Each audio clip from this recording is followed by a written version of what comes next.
Ecco il Samsung Galaxy A27. Vi mostro come aggiungere widget alla schermata iniziale.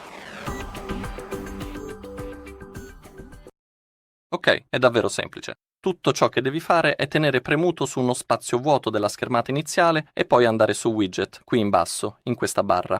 E qui abbiamo un elenco di tutti i widget che possiamo aggiungere. Come puoi vedere, questo elenco è davvero molto lungo. Inoltre, per ogni app presente nell'elenco abbiamo alcuni stili di widget. Ad esempio, per Google abbiamo 4 widget disponibili. Lascia che ti mostri. Hanno anche dimensioni diverse. E ora, diciamo che scelgo questo. Basta toccare e poi cliccare su Aggiungi. Come puoi vedere, è apparso. Inoltre, proprio sui bordi, a volte compare questa specifica icona e grazie ad essa possiamo andare a modificarne leggermente le dimensioni se necessario.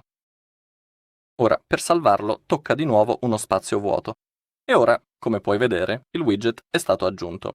Bene, è tutto. Grazie per la visione. Se il video ti è piaciuto, lascia un like, un commento e iscriviti.